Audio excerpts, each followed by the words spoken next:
Buenas noches, hola. Hola Dani, hola Pablo. Hola, ¿qué tal? ¿Cómo te va? Te cuento, Héctor, que Pablo es un primo tuyo porque tiene tu apellido. Somos Son, primos. Yo son dos soy, Giles. somos dos Encantado, giles, Pablo. llevamos la mayoría acá, o la mayoría Ya, de repetidos por lo menos. allá en Argentina no tiene buena fama ese apellido, ¿no? El vocablo, No, digamos. ¿En tal España cual. también o no? En España no quiere decir lo mismo. No, en España no. Bueno, No menos se usa en ese sentido, ¿no? Acá durante toda la primaria fue un castigo y parte de la secundaria también, pero bueno, uno después se hace callo. Claro. Bueno, es un karma, es un Sí, karma. Eh, Bueno, el apellido, ¿no? Como un, no sé cuál sería la palabra, determinante no, pero como el apellido puede hablar un poco del proceso personal de uno o de la familia. Sí, claro, influye muchísimo. Quizá el nombre también, ¿no? Influye muchísimo. Ujú. Ahí vino el otro Daniel, Dani Castro. Hola Dani. Bueno, todos los hombres se conectaron hoy, qué bien. ahí está Soledad. Bueno, Ahí viene Soledad. Bueno, ahora por igual también que llegó la siempre dama. somos minoría, Fer. Sí, es verdad, es verdad. Voy a enchufar la compu, pero no prender la bombilla. Ahí va. Hola Lili, hola Sole. Bueno, en general empezamos 10 porque esperamos a que se vayan conectando todos, así que estamos más o menos en horario. Si quieren, vamos arrancando. Así, bueno, estamos grabando. Esto para lo que los vean luego grabado. Me dio lo que hay Héctor. Así que, bueno, les presento a Héctor Gil. Él, por lo que leí, te definís como terapeuta transpersonal. Así que te paso el mando para que te presentes tranqui y nos cuentes un poco sobre vos, tu formación, tus intereses, el libro, que ya igual les estuve compartiendo algo de los chicos. Ujú. Muy bien, bien, pues muchas gracias. Gracias a todos por estar aquí, por compartir este espacio donde vamos a tratar de, bueno, pues de aprender o compartir cosas juntos. Y sí, como dice Fernando, gracias por invitarme, Fernando. Pues yo he estudiado desarrollo transpersonal en la Escuela Española de Desarrollo Transpersonal, que son 3 años, y luego estuve trabajando de profesor y tutor allí un tiempo y luego empecé a trabajar de manera independiente en mi ciudad, en Zaragoza. Y paralelamente todos estos años, incluso antes, estuve estudiando naturopatía, soy graduado en naturopatía, estudié filosofía de Oriente y Occidente y también estudié muchos años psicosomática clínica humanista o también conocida como descodificación o bioneuroemoción, que también habréis escuchado hablar. Y al margen de todo ello, pues también psicología junguiana y, y bueno, algunas otras cosas como la Gestalt y otras cositas, terapia sistémica, etcétera, etcétera. He publicado 3 libros, uno de ellos es sobre el perdón, el poder terapéutico del perdón, porque descubrí la herramienta del perdón transpersonal, no el perdón vulgar, cotidiano, sino el más profundo, el no dual. También saqué otro libro sobre Buda, Jesús y Platón, haciendo un estudio comparativo entre los 3 grandes sabios, 3 grandes maestros. El budismo me gusta mucho, me interesa mucho, hace muchos años que de alguna manera lo practico, sobre todo el budismo zen. El Jesús de Un Curso de Milagros es el que me interesa, que es gnóstico, que es metafísico, que es filosófico y no religioso. Y también la figura, la filosofía platónica, que de alguna manera sintetiza y representa toda la filosofía, digamos, gnóstica, pagana, precristiana, que sintetiza Oriente y Occidente en nuestra cultura, digamos, raíz, que es la cultura griega. Además, Platón es un puente entre Egipto y Grecia, que mucha gente eso no lo conoce, y me interesa también mucho esa parte de ese Platón como más esotérico, más de los misterios griegos, etcétera.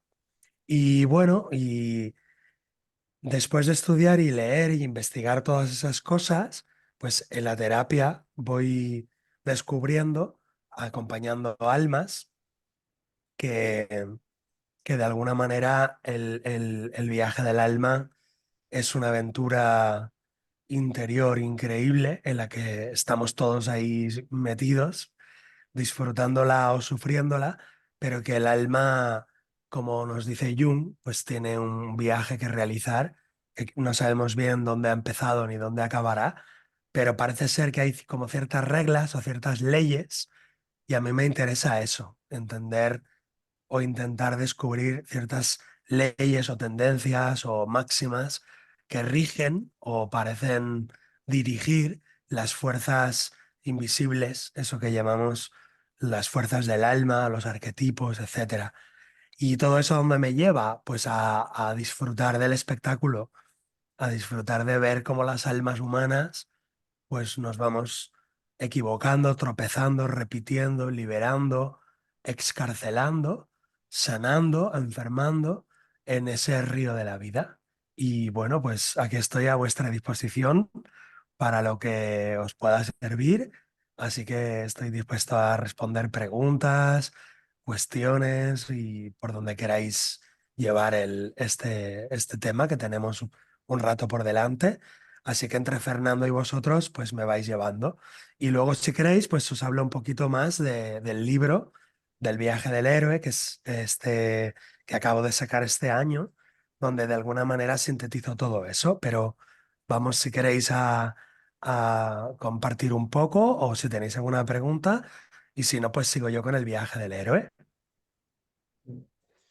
Bueno, la idea es que ustedes puedan preguntarle lo que quieran. Yo un poco lo que charlaba con él era quizás arrancar por esto de cómo puede ser, entre comillas, ¿no? Terapéutico, cómo puede ser una herramienta de autoconocimiento el viaje del héroe. Es decir, desde qué lugar es más terrenal, más cotidiano, cuál es tu experiencia al respecto. Bien, sí, sí. Vosotros ir preguntando lo que queráis, ¿eh? Em, el libro de Joseph Campbell, El héroe de las mil caras, pues es un libro maravilloso que os recomiendo para todo terapeuta o para todo psicólogo, psiquiatra, en general estudioso de la mente humana, del alma humana. Es uno de los libros, digamos, de referencia. ¿Por qué? Pues porque habla de todas las mitologías del planeta Tierra, investiga todos los mitos de todos los continentes, de los 5 continentes, y llega a una serie de conclusiones Joseph Campbell, y él dice, el héroe de las mil caras, psicoanálisis del mito.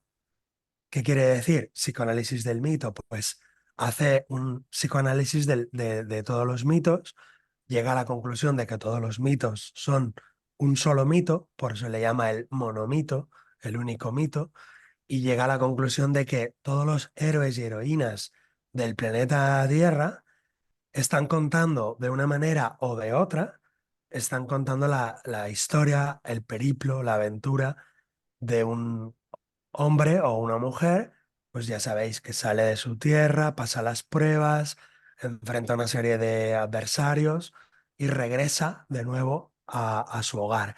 Y todos los héroes del mundo, esquimales, mayas, aztecas, griegos, hindús, él descubre pues que tienen ese periplo, ese viaje y ese esquema, por así decir, básico, aunque luego las variaciones son al infinito. Hay variaciones pues hasta el infinito, pero descubre como esa estructura básica. Y él dice psicoanálisis del mito. ¿Qué quiere decir?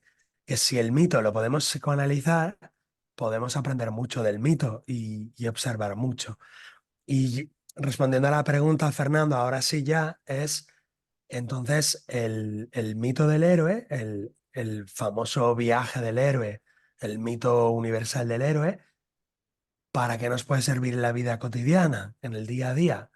Bueno, pues la respuesta es un mapa del viaje del alma. Entonces, ¿Para qué nos puede servir un mapa? Pues nos puede servir para saber más o menos cómo es el territorio que tenemos que atravesar, más o menos dónde estamos, en qué parte del mapa estamos y más o menos después de atravesar una serie de cosas y situaciones, pues qué podemos esperar de todo ese viaje y de alguna manera constatar, verificar, perfeccionar ese mapa, que serían las tres etapas. Con lo cual es súper práctico. Es un estudio, el viaje del héroe, que es como tener un mapa y adentrarse en el Amazonas con un mapa. Los que habéis estado en el Amazonas sabéis que es un lugar del planeta Tierra totalmente maravilloso, pero a la vez absolutamente inhumano. O sea, no hay manera de orientarse. Es absolutamente imposible orientarse en el Amazonas, porque hay miles y miles de ríos, miles y miles de subríos, miles y miles de... Entonces, andar por el Amazonas es posible, pero orientarse, salir vivo de ahí y retornar a casa, creo que es imposible. Entonces, si tienes un mapa, creo que por lo menos puedes aventurarte, al menos en la selva, y encontrar ayuda y quizá puedes volver con vida. Cosa que no podemos decir del viaje del alma, que si te aventuras en el viaje del alma sin mapas y sin guías y sin ayuda, pues probablemente no salgas de ese viaje de manera exitosa. Así que es súper útil, es un itinerario, es como hacer el Camino de Santiago y tener pues una guía donde tú tienes todas las etapas, desde el Pirineo francés hasta Santiago de Compostela en Galicia, tienes toda la cornisa cantábrica y tienes todas las etapas. Es cierto que el mapa no es el territorio, siempre se dice. El mapa, pues te dice por dónde vas a pasar, cómo son las montañas, los ríos, ten cuidado con esto, ten cuidado con aquello. Y el mapa no te ahorra viajar tu propio viaje, caerte, levantarte, gozar de la brisa, del amanecer. Los gozos y los sufrimientos del viaje son estrictamente tuyos. Pero tener un mapa, pues bueno, ayuda bastante si quieres tener una aventura más o menos guiada, más o menos. Y eso podríamos decir del viaje del héroe. Eh, Pensemos que en la mitología, más que en la mitología, en las culturas preindustriales de todo el globo, en todas las culturas preindustriales, el viaje del héroe que se cuenta a los niños en África o a los jóvenes en Escandinavia, pues se le cuenta como historias a los niños, a las niñas, cuando son pequeños. Pero eso va quedando grabado en el alma y cuando esos niños o niñas nos hacemos mayores y atravesamos pruebas rituales de paso, ritos de paso y pruebas difíciles, entonces las historias de héroes y heroínas que nos han contado nos vienen a la memoria y nos ayudan a decir, ¿cómo resolvería esto Hércules? ¿Cómo resolvería esta prueba Ulises? ¿O cómo Gilgamesh se enfrentó a ese ejército de muertos y los pudo vencer? Entonces, mm, los mitos siempre han servido como herramienta pedagógica en toda la humanidad, en toda la historia de la humanidad.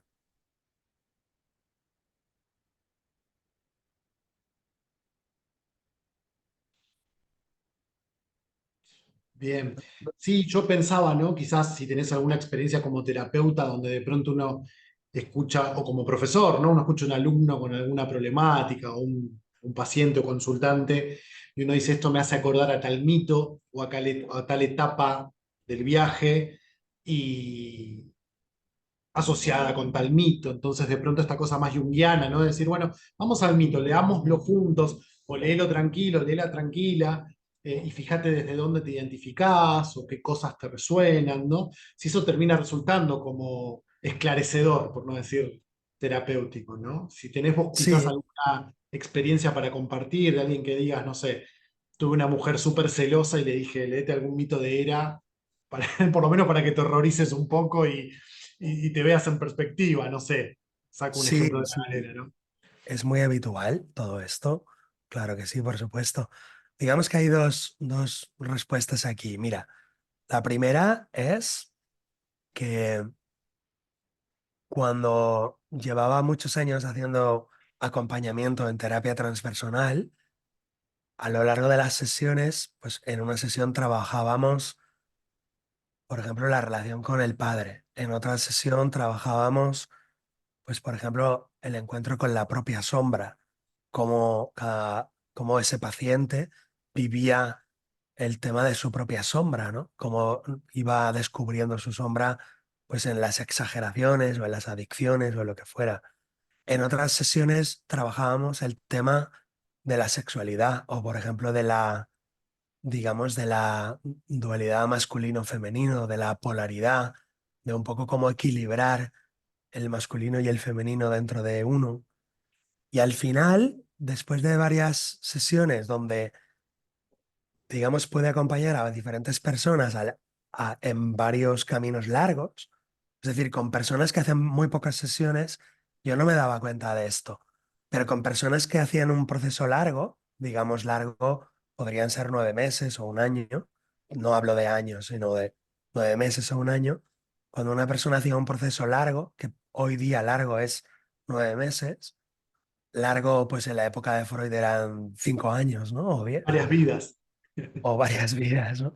Pero cuando alguien hacía un proceso largo en mi consulta, que yo acompañaba a una persona durante varios meses, pues yo veía que todas las personas pasaban por una serie de puntos para curarse por dentro, para sanarse por dentro.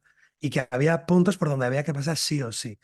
Y si no pasábamos por ahí, el alma no quedaba del todo bien equilibrada, bien sanada, bien consciente, por así decir. Entonces había lugares por donde pasábamos sí o sí. Por ejemplo, un lugar que había que pasar los padres, papá y mamá, otro lugar, el niño interior, otro lugar, la sombra, otro lugar, equilibrio masculino-femenino, otro lugar, la sexualidad consciente, otro lugar, la alimentación, otro. Entonces, cuando analizas los 6, 7, 8, 10 lugares por donde tienes que ir sí o sí para poder hacer un proceso largo, muy sanador y muy profundo, entonces ves que esos puntos están en el viaje del héroe.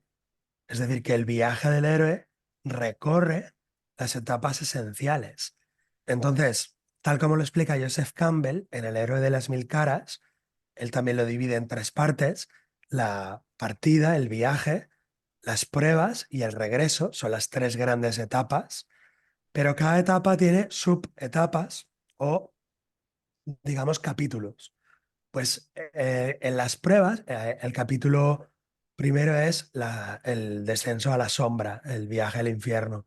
El otro, el encuentro con el Dios, el Padre, la ley, la disciplina, digamos, lo que sería el super yo, ¿no? Para Freud, o esa autoridad, digamos, introyectada. La mujer diosa, la madre, la nutridora, la ternura, el amor incondicional, el amor horizontal. Entonces, ¿a dónde quiero ir a parar? A que en el viaje del héroe están los puntos por donde el alma tiene que pasar si quiere hacer un proceso de individuación completo. Si quiere hacer un proceso de individuación completo, no puede pasar de largo o superficialmente por ninguna de esas pruebas. Es cierto que no todos estamos dispuestos o no todos estamos a gusto o no todos estamos disponibles para cada una de las pruebas, y algunas las pasamos de puntillas, otras las pasamos un poco horrorizados, otras las pasamos.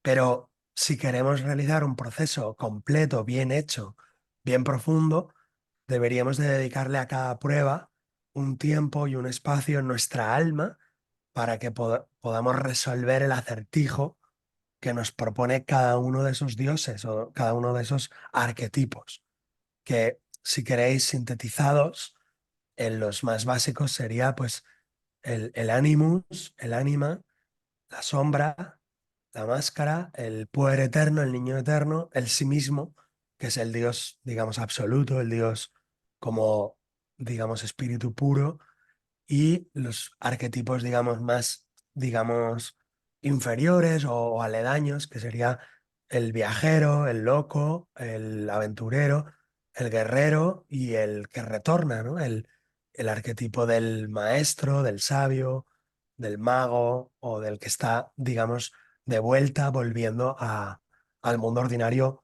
con cierta enseñanza o con cierta sabiduría. ¿Arquetipos cuántos hay? Podríamos decir que hay decenas o cientos, o podríamos decir que se podrían sintetizar en 4 o en 7, según cada sistema. Quizá un sistema muy completo sería los 22 arcanos mayores del tarot, que también están en el viaje del héroe, por cierto.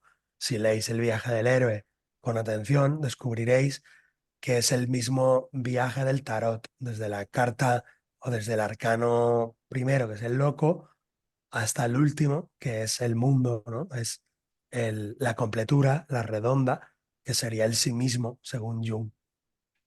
Bueno, en fin, prefiero Cuando que me hablamos hagáis preguntas vosotros. cuando hablamos del camino del héroe, ¿no? Estamos hablando de que podemos tener un camino dentro de esta vida y un camino dentro de, porque vos nombraste muchas veces el recorrido del alma. Podemos tener uno que sea completamente distinto al de todas las vidas, ¿no? O sea, estar pasando por una etapa del camino del héroe en todo digamos, el avance de nuestra alma como el de nuestra vida. Exacto, Pablo. Yo esto del viaje del héroe lo vengo trabajando ya hace un año y pico, ¿no? Bueno, dando clases y conferencias, pero antes leyéndolo e investigándolo, y llego a la conclusión, Pablo, de que hay muchos viajes, o sea, hay el viaje de la propia vida, desde que nacemos hasta que morimos. De alguna manera eso es un viaje del héroe. También el viaje del héroe puede ser una etapa donde tú pues te divorcias y te atreves a salir de una relación que no te satisface o no te hace bien, y haces todo ese viaje del héroe para luego encontrar otro estado, digamos, en el mundo de la pareja, ¿no? Un viaje del héroe también es atravesar una enfermedad, como puede ser un cáncer de varios meses o años. Y también el viaje del héroe se puede hacer varias veces, que esto siempre me lo pregunta la gente. Entonces lo hago una vez y ya está. En teoría, si tú lo lees, verás que cuando llegas a casa y vuelves a la comodidad del hogar, de alguna forma te estabilizas en ese estado de conciencia, pero si sigues madurando y sigues creciendo, tienes que volver a salir para volver a recorrer esas pruebas y volver a casa otra vez. Entonces, de alguna forma, puedes hacerlo varias veces en una misma vida. Claro, muchas Incluso, veces discúlpame, hablábamos con Fernando de que esta era una cosa que era espiralada. O sea, vos claro, llegás al final y volvés a empezar, pero con una profundización mayor, ¿no? Entiendo como, exactamente. entiendo como que es un modelo que se puede aplicar a cualquier cosa, ¿no? O sea, cualquier cosa por la cual vos estés pasando es un modelo en el cual vos podés identificar etapas que tenés que ir pasando. Es un modelo, pero no es un modelo inventado por el ser humano. No, no, No es un modelo inventado por la mente humana, es un modelo natural. La naturaleza usa ese mismo modelo. Parece como si fuera algo que está en la naturaleza, como si los seres en la naturaleza, desde una planta, un animal, como si la vida procediera con ese tipo de modelo en 3 fases, que sí, sí. sería una fase, digamos, de digamos, de disolución de la estructura, que puede ser útil, pero en un momento se empieza a disolver, se cae, se rompe, eso da lugar a una oportunidad de realimentarse de otras cosas y entonces surge una nueva estructura. Entonces vemos Ujú.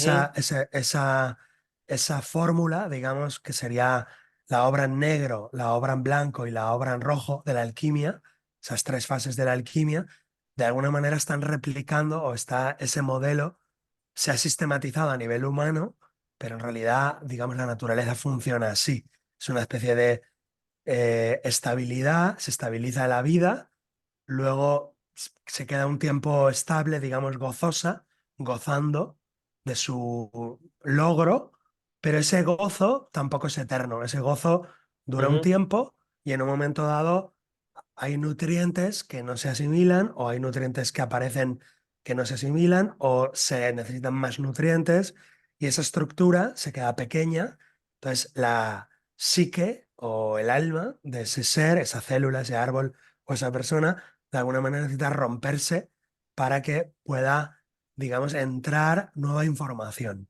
En Claro. esa rotura hay un caos, es el caos del viaje del héroe, del descenso a los infiernos, para incorporar nuevos elementos, que serían el encuentro con los grandes arquetipos de la diosa, el dios, el niño eterno, el dragón negro, el ogro malo, etcétera. El encuentro con cada uno de esos arquetipos nos permite incorporar una información nueva y entonces creamos un nuevo ser, que ese es el retorno del héroe. En el retorno, digamos, se asimila todo eso, es la obra en rojo, se mezcla todo eso de nuevo para cristalizar en un nuevo ser. Por eso, Ujú. digamos, ese nuevo ser tiene, digamos, unas competencias o habilidades nuevas, digamos, superiores, entre comillas, ¿eh? Y en ese nuevo nivel se puede vivir, pero de nuevo ese nivel, por muy superior que sea al anterior, es temporal también, porque es como que la vida nos empuja a una y otra vez a mejorar, a mejorar, a mejorar, a mejorar, como si la vida nos quisiera empujar hacia la perfección. Y bueno, si lo conectamos esto con la teoría de los campos eh, complejos, la teoría, por ejemplo, del desarrollo de la conciencia, pues de Ken Wilber y de la teoría, digamos, holográfica y todo esto, nos lleva a la gran cadena del ser, donde nos explican que desde una nanopartícula hasta una gran, digamos, nebulosa de galaxias, son todo, digamos, sistemas que se construyen y se deconstruyen siguiendo esas tres fases: el negro, el blanco y el rojo. Por eso, en la gran cadena del ser, todos los seres vivos seguirían una especie de latido, donde hay una especie de dístole y sístole, sístole y diástole, ¿no? Entonces, ese modelo del viaje del héroe sería el modelo universal, arquetípico, digamos, en la fantasía humana o en la imaginación del alma humana. Entonces, el alma humana fantasea y dibuja el héroe con esos periplos, con esas aventuras de marcharse, enfrentar y retornar. Pero yo creo que eso es la captación humana de una especie de ley o de patrón o modelo cósmico universal. Pero creo que es algo, digamos, a nivel humano, ¿no? Un sistema solar seguro que tiene su modelo, digamos, cósmico, pero lo debe de pensar pues con la mente del sistema solar, no con la mente humana. Y respondiendo a Fernando, una respuesta era, la primera parte, que el modelo del viaje del héroe es el modelo que encontramos en todos los procesos de psicoterapia largos, donde hacemos sesiones y sesiones y sesiones y a veces perdemos el rumbo, perdemos el norte, perdemos las referencias y el terapeuta está perdido en el desierto o en la selva con el paciente o con el cliente, pues el viaje del héroe nos ayuda a no perdernos y decir, a ver, espera, estoy en la fase 1, parte 3, o estoy en la fase 2 que tiene 6 partes, en la parte 3 de la fase 2. Entonces me ubico, a ver, hemos pasado estas pruebas, esta, están muy bien superadas, esta y esta, medio, medio, ya las podemos repasar más adelante y me queda esta y esta. Entonces me sirve como terapeuta y me sirve como cliente o como paciente para saber también dónde estoy. Porque a veces la terapia, digamos, camina sin rumbo fijo y de alguna manera, pues es bueno si llevas de la mano a alguien, saber, pues, si estás en el infierno, en el purgatorio o en el paraíso, porque también es el mismo modelo. Si estamos en el infierno, pues tenemos que sacar a la persona del infierno poco a poco, tomándole de la mano, con mucho cariño, con mucha firmeza también, pero le tenemos que ir sacando del infierno para llevarle al purgatorio. En el purgatorio se acaba de sanear, se acaba de limpiar, se toman nuevos alimentos, se cogen nuevas fuerzas para poder llegar al paraíso. Entonces, mi objetivo como terapeuta no es vagar en la selva ni vagar en el desierto, es llevar a la gente al paraíso. Cuanta más gente llegue al paraíso, mejor para todos. Por eso tampoco no hay tiempo que perder. Podemos estar un año haciendo sesiones, pero no debemos hacer sesiones a lo loco. Debemos de, más o menos, aunque llevamos un poquito de, digamos, de, el sendero es elástico y es algo vivo, pero más o menos yo tengo que acompañar y llevar a mi acompañado a las puertas del paraíso y que la persona pique a las puertas del paraíso. Luego ya, a partir de ahí ya, esa parte ya le corresponde a él, ¿no? Sí, Claudia. Hola, hola, sí, sí, ¿qué tal? Bueno, no, mi pregunta es un poco, la venías respondiendo, que este viaje siempre empieza así disruptivo. Por ejemplo, hablaste de un divorcio como ejemplo, ¿no? En donde las estructuras que antes me sostenían ya, por ejemplo, no, ya no me sirven de nada y un momento de sombra y de no Sí, saber para dónde ir, ¿no? sí, Sí, siempre es sí, primero, disruptivo. siempre, Sí, claro, siempre empieza ahí el viaje, ¿no? siempre es disruptivo, pero no siempre tiene por qué ser, digamos, un gran sufrimiento. Es decir, es disruptivo porque tiene que ser disruptivo, tiene que ser caótico. El Sí. caos es necesario, una fuerza caótica que rompa estructuras cristalizadas que ya no nos permiten respirar, ya no nos permiten movernos.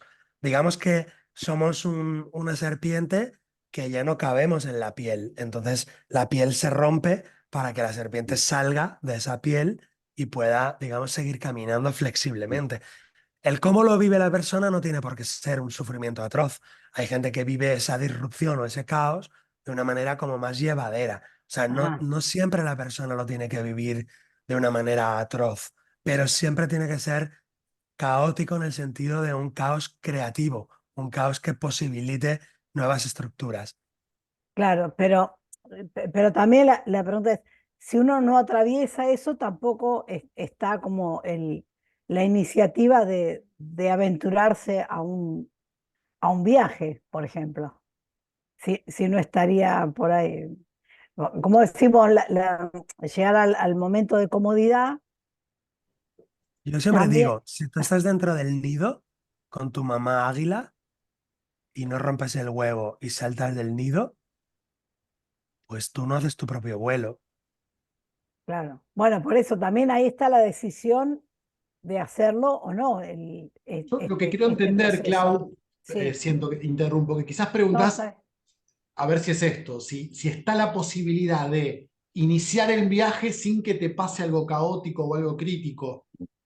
No, no, no, no, no, no No, pregunté ok, eso, sino que no siempre dijiste. el viaje empieza así.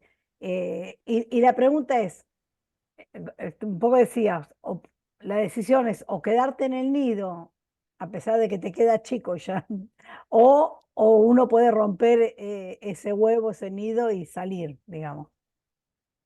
Sí, Mm, es la claro, naturaleza, Claudia. claro, Me estás claro, claro, preguntando algo de la naturaleza. claro, claro. Mm. Tú No, mira lo los contrario documentales sería, de... Pero no es muy de la naturaleza, porque bueno, generalmente un ave va a salir, no se lo... estamos haciendo una analogía. No, pero lo que más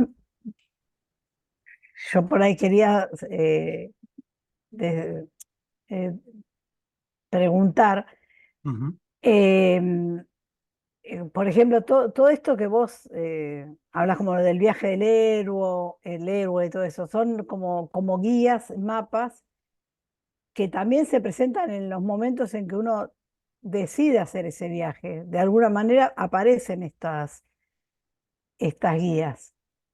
Sí, pero espera, vamos por ¿No? ¿Cómo partes. es? Sí. La primera parte es la partida del héroe. La segunda parte son las pruebas y las victorias. Y la tercera parte es el regreso al mundo ordinario del héroe.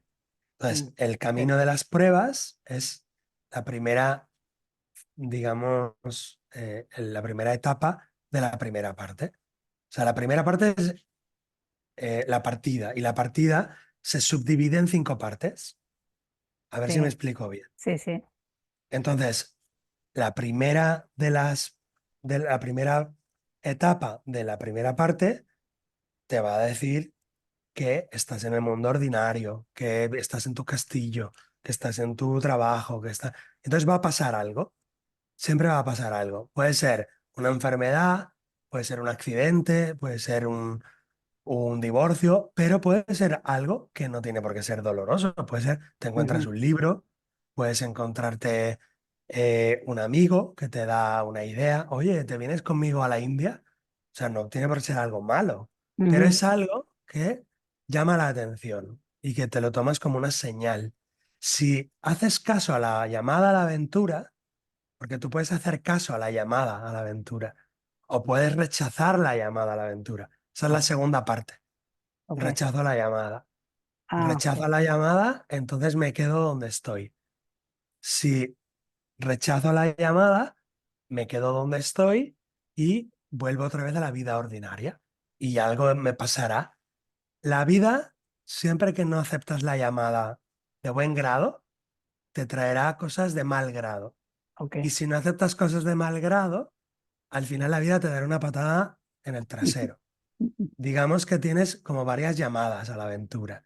Una llamada dulce, una llamada a través de algo maravilloso, una llamada.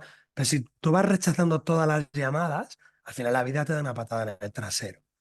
Digamos, tú eres un pollo en el nido del águila. Y entonces otro pájaro volando te llama a que vueles, pero tú no le haces caso, entonces no sales del nido. Luego tu hermano sale del nido y sale y se va a volar. Y tú no le haces caso, esa es otra llamada. Al final, pues la propia mamá águila te dará un empujón para que te saltes del nido. Quiere decir que cuando la llamada a la aventura es dolorosa, es porque hemos rechazado llamadas a la aventura dulces y amorosas que hemos rechazado. O sea que la llamada a la aventura no tiene por qué ser dolorosa, pero cuando lo es porque nosotros hemos desoído las llamadas previas amorosas, dulces y divertidas. Y a lo siguiente que voy, Claudia. Una vez tú aceptas la llamada, que es diferente, la aceptas de verdad, de corazón, entonces aparece el mentor, que es otra figura. Esa es la tercera subetapa de la primera parte, ¿no? Aparece el mentor o la mentora, que es el profesor, la profesora, el maestro Yoda, el maestro Skywalker, tu profesora de yoga, tu amiga que hace registros acásicos, un hermano tuyo que te regala un libro de filosofía. O sea, el mentor puede ser una persona o un libro. O el mentor te puede venir en sueños, como le pasaba a Jung. El mentor de Jung era un personaje dentro de sus sueños. El mentor o la mentora no aparecerá si no aceptas la llamada. Aceptar la llamada de corazón es crucial para que aparezca el mentor o la mentora. Porque no tiene sentido que el mentor aparezca si no aceptas primero la llamada de la vida. Una vez aparece el mentor, te da las indicaciones y las herramientas que vas a necesitar. Por lo menos te dice, desarrolla esto, cuidado con esto y aquí te regalo esto. No hace el camino por ti, no te salva.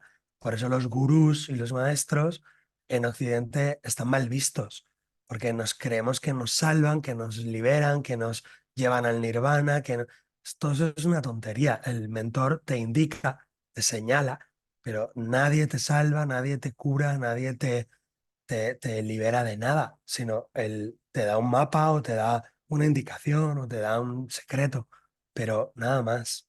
El camino lo tiene que hacer cada persona. Y una vez eh, el mentor te ha dado las herramientas, te ha dado las indicaciones, pues entonces ya atraviesas el umbral. El umbral tiene un guardián del umbral. Y entonces aquí acaba la primera parte, que es la partida del héroe. Y acaba ahí donde el guardián del umbral.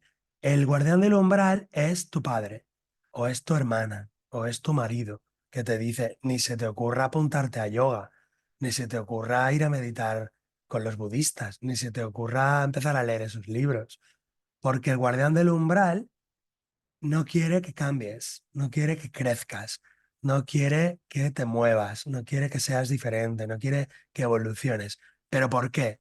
¿Porque es malo? No. ¿Porque te quiere hacer daño? No. Porque es el reflejo de tu mente inconsciente que tiene miedo.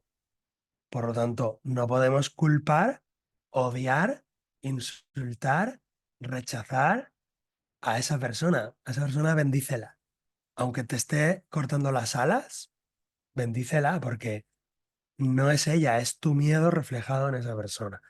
Por así decir, cada uno tiene el guardián del umbral que le corresponde y nadie tiene otro guardián de forma equivocada, sino que para unos, curiosamente, mi hermana, que es la que más quiero en el mundo, curiosamente mi hermana me dice que deje de estudiar filosofía gnóstica o que deje de estudiar a Jung o que deje de ir a los retiros de budistas de no sé dónde. O curiosamente la persona que más amo, que es mi madre, justo es la que no es casualidad, que la persona que más influencia tiene sobre ti o que ejerce cierta autoridad, siempre alguien con ese perfil va a ejercer ese rol de guardián del umbral. Y tú tienes que atravesarlo, porque no está para hacerte daño, es una prueba de tu determinación.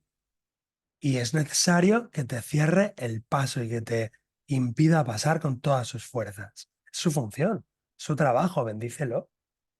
Cuanta más fuerza pone y más te impide pasar, más obliga a ti a sacar toda tu fuerza, tu determinación para saltar. Por lo tanto, te está entrenando porque si no estás fuerte, vas a caer en las siguientes pruebas. Y gracias a que te ha entrenado tu guardián del umbral, desarrollas la fuerza. Gracias a esa fuerza, luego superarás los obstáculos que van después. Por lo tanto, bendito sea el guardián del umbral. Alguien está preguntando por el chat, Fernando. Si tú quieres, puedes ir leyendo las preguntas, que a mí me cuesta un poco seguir los comentarios cuando hay muchos. Ahora creo que hay poquitos todavía, ¿no? Ahí voy, estaba silenciado. Mayra ponía en relación a lo que decía Claudia, que cree que ella lo que quiere decir es que no es algo que se dé porque sí, la llamada, ¿no? Independientemente de que sea lo que Claudia haya querido decir, quizás es interesante, ¿no? No es que por estar vivos hacemos un viaje trascendente. Emprender el viaje es una decisión, dijo ella. Y Daniel agrega, siempre iniciamos el camino, la partida, consciente o inconsciente, por voluntad o no. Pablo pone tal cual, cada camino depende de uno, pero siempre se cumple el camino. Quiero decir que cada uno decide si avanza en el camino, por más que el camino esté allí. Son aseveraciones, ¿no? Pero podrían ser preguntas, así que Ya. Bueno, yo, si son en forma de preguntas, no tengo respuestas muy claras. Si son aseveraciones, pues bueno, cada cual con sus tendrá, aseveraciones. tendrá que ver con ellos. Claro. Y es bueno que cada cual tenga sus creencias, sus puntos de vista, sus aseveraciones, por supuestísimo. Ahora bien, lo que nos interesa es descubrir las leyes de la vida, cómo funciona la vida. Por lo menos a mí me interesa eso, no lo que yo creo, sino cómo funciona la vida. Y si yo estoy equivocado, por favor, que la vida me lo va demostrando cada vez que sí que estoy equivocado, pues por lo menos que yo aprenda de cuáles son las leyes de la vida. Y parece ser, igual me equivoco, creo, entiendo, parece ser que la vida tiene una intención. La vida quiere que todo ser viviente viva su viaje del héroe. Entonces, parece una aseveración más, pero yo quiero experimentarlo eso y investigarlo a ver si es verdad. Entiendo, por lo que voy descubriendo, que la vida le da oportunidades a todos los seres. Creo, ¿eh? Igual me equivoco. A lo mejor tú dirás, bueno, pero hay un ser, pues un ser en una villa que, que no tiene oportunidades de ningún tipo y se muere ahí en la villa. Y yo pregunto, puede ser que sí o puede ser que no. Puede ser que haya alguna oportunidad en ese momento, en esa vida humana, algún tipo de oportunidad de crecer, de cambiar. No digo de irse a vivir a otro sitio, a lo mejor la oportunidad es vivir en allí, pero de otra manera, ¿no? Entonces, yo creo que la vida sí que da oportunidades. Y a lo mejor me equivoco, ¿eh? Pero creo que la vida hace llamadas. Y en el capítulo de la llamada a la aventura he puesto algo que, siguiendo a Joseph Campbell, dice Joseph Campbell que, a ver si lo encuentro, sabemos que, como en el ejemplo del capullo de una flor, cuando el alma está madura, algo va a suceder para iniciar la aventura. La llamada viene de fuera, pero es atraída desde el interior del héroe, porque en el interior se han ido fraguando secretamente deseos, necesidades, insatisfacciones, posibilidades intuidas. Es decir, todo ser vivo, incluso el ser humano, en su día a día va acumulando, por así decir, deseos, necesidades.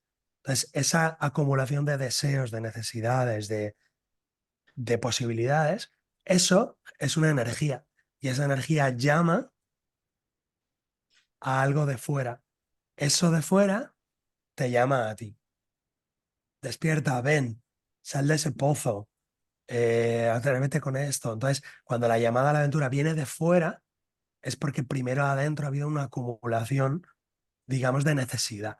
Digamos que la ley de la necesidad, dicen los estoicos, rige el universo. Entonces, si yo necesito una llamada a la aventura, voy a tener una llamada a la aventura. Pero si yo no la necesito, yo no la voy a tener. Por lo tanto, la necesidad engendra todo lo demás. En la mitología griega, todos los dioses son los hijos de la necesidad. Por lo tanto, la necesidad, si yo necesito cambiar, mejorar, crecer, ser feliz y no lo soy, si yo necesito eso, de alguna manera estoy pidiendo, estoy orando. Y la vida no tardará en presentarme un helicóptero o un libro o una persona o un mensaje. ¿Qué os sucede? Que la mayoría de las veces no leemos las pruebas, las señales y las dejamos pasar. Por eso decía antes que cuando no seguimos las señales o la llamada a la aventura de manera voluntaria, suave, amorosa, la vida al final ya no tiene más remedio que darnos una llamada en forma de dolor, que es aquello que llamamos accidente, muerte o enfermedad. Por eso para mí todos los accidentes, muertes y enfermedades son manifestaciones del destino y tienen que ver con la persona, no tienen que ver con la casualidad, sino que tienen que ver con la persona. Una persona de alguna manera llama a la enfermedad, a la muerte o al accidente. ¿Y en qué me baso? Primero en Jung, segundo en la filosofía de Oriente y de Occidente, y tercero en los casos clínicos y en mi propio caso, donde yo veo que no es casualidad, ¿no? Que cuando una persona viene a mi consulta con los brazos enyesados y las piernas hechas polvo, pues ha tenido 2 vueltas de campana con el coche, entonces indagamos un poco profundamente en la consulta y descubrimos que esa persona llevaba 5 años yendo a un lugar donde ella había decretado que no quería volver a ir más, pero seguía haciéndolo. ¿Qué quiere decir eso? Que cuando la llamada a la aventura no la obedecemos de manera alegre, heroica, olímpica, atlética, entonces la tenemos que acabar obedeciendo de manera, por así decir, epimeteica. Por eso en la filosofía griega, en la mitología griega, hay 2 hermanos, Prometeo y Epimeteo. Prometeo es el que ve las cosas antes de que sucedan, de alguna manera obedece a la vida, al universo, antes de que el universo te dé un golpe o un puñetazo. Y Epimeteo es el hermano tonto, digamos, el hermano ciego. Epi quiere decir que obedece o ve después de lo que ya ha sucedido, entonces se da cuenta. Y representa, digamos, al hermano listo y el hermano tonto en una clave, pero en otra clave representa la mente superior del ser humano, aquello que llamamos manas, la mente pura, y la mente inferior del ser humano, aquello que llamamos kama manas o la mente egoísta. Por eso en la India hablan de que tenemos 2 mentes, la mente superior, manas, Prometeo, y la mente inferior, Epimeteo, Camamanas, o aquello que en psicología llamamos el ego. El ego es la mente tonta, la mente idiota. El ego no se entera de nada. El ego solo aprende a base de golpes, a base de palos. Por eso, respondiendo un poco a Mayra, todos somos héroes, pero no todos ejercemos el heroísmo. Pero todos lo somos, porque tenemos todo ese potencial, pero no lo ejercemos. Es decir, podríamos ejercer ese heroísmo. ¿Cómo podríamos ejercerlo? Adelantándonos a los acontecimientos, en lugar de esperar a que los acontecimientos nos pillen por detrás como los toros a los toreros descuidados. Es decir, el héroe y el no héroe, el ser humano heroico y el ser humano tonto, no heroico, epimeteico, se diferencian solo en una cosa. Los dos son héroes, pero uno va directamente a la prueba, al toro, de frente, digamos, y el otro deja que el toro le pille por detrás. Y digamos que tenemos que elegir si queremos ir al divorcio voluntariamente, porque esto no da más de sí, nos estamos haciendo daño, nos estamos faltando al respeto, nos estamos molestando como seres humanos ya el uno al otro, pues entonces vamos al divorcio prometeicamente, heroicamente, y lo resolvemos y ponemos solución. O esperamos sin tomar decisiones a que sea la vida la que nos dé por detrás. De aquí a 10, 20 años, entonces el divorcio nos explota en la cabeza o nos explota por la espalda y entonces nos coge una depresión y nos coge una enfermedad grave o un cáncer de seno porque nos ha pillado por detrás.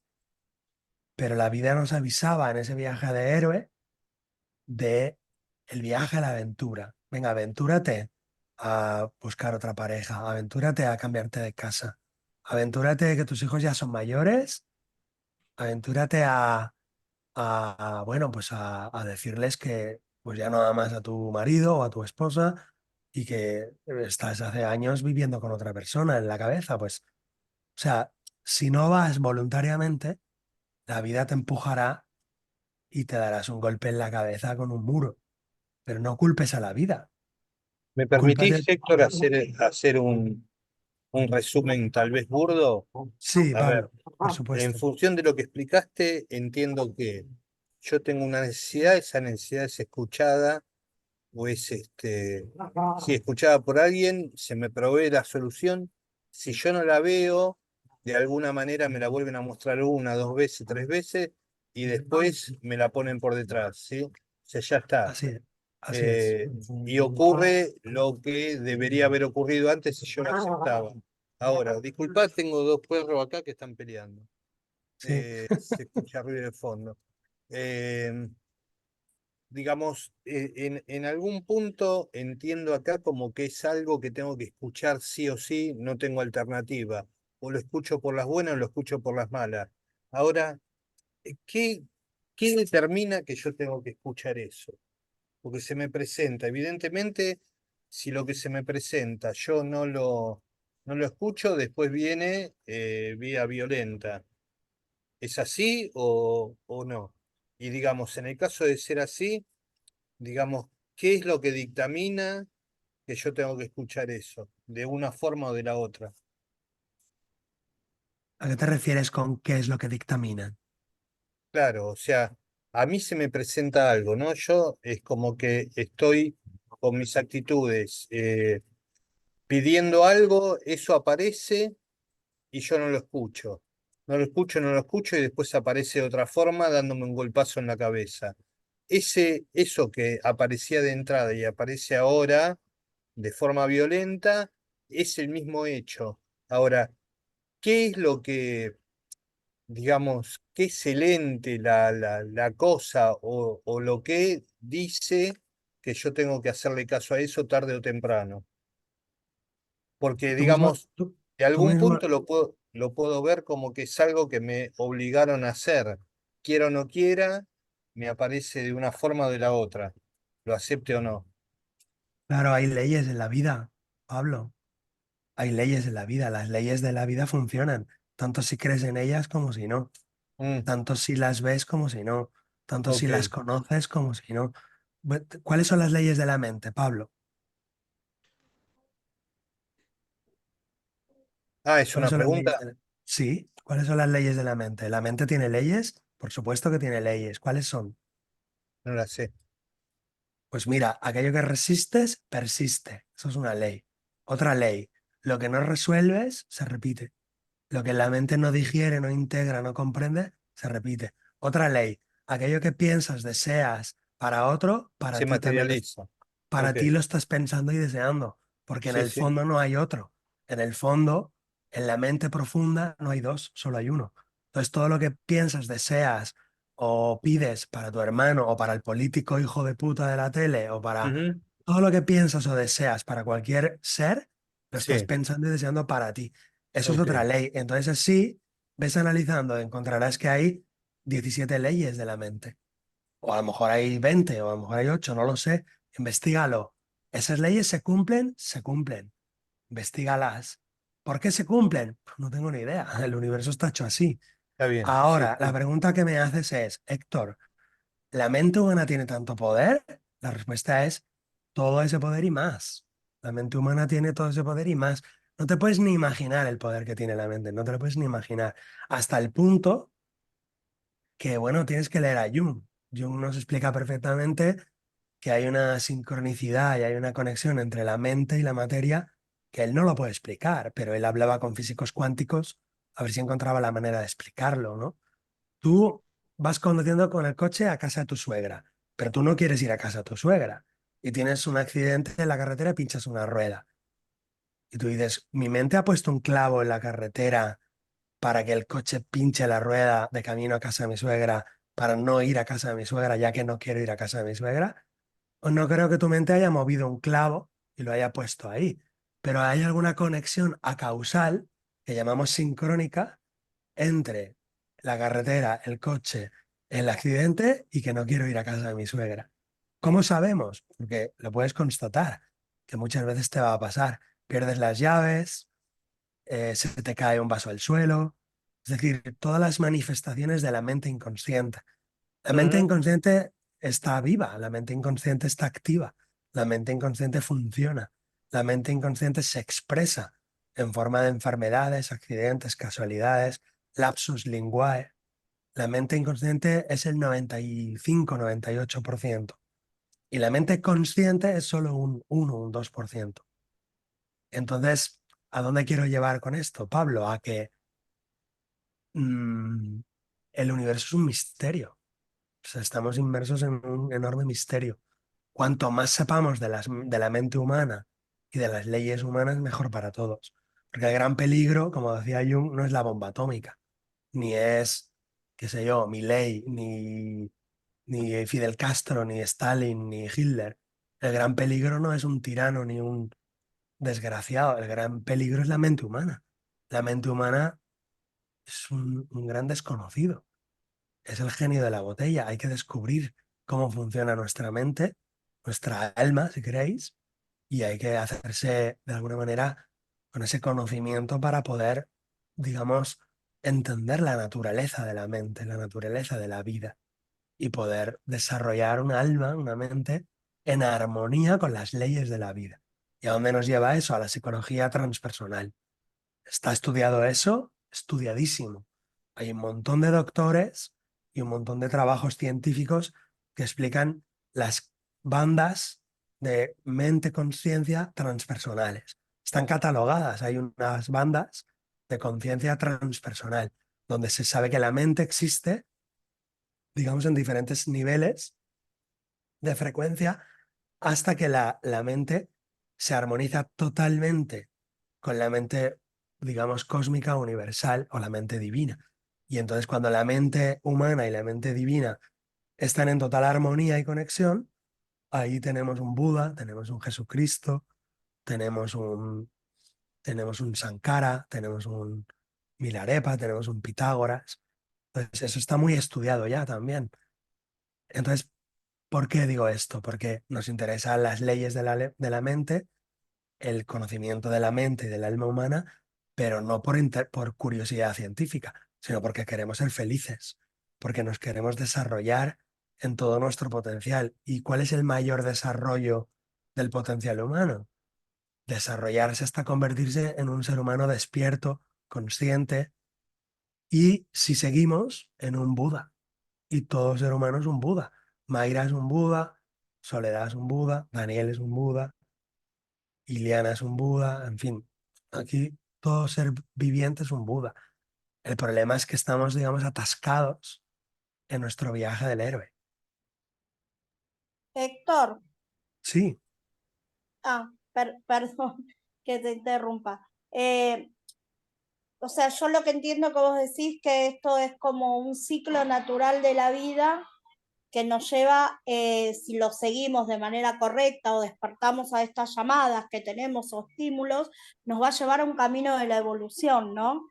Y que esas necesidades que vos hablás y llamadas yo las tomo como por ahí a diferentes estímulos que nos dan cuando necesitamos un cambio, porque ya, bueno, sabemos que hay algo que nos está perjudicando y nosotros podemos responder a ese estímulo o no. No sé si sí, eso es lo yo lo entiendo igual que tú.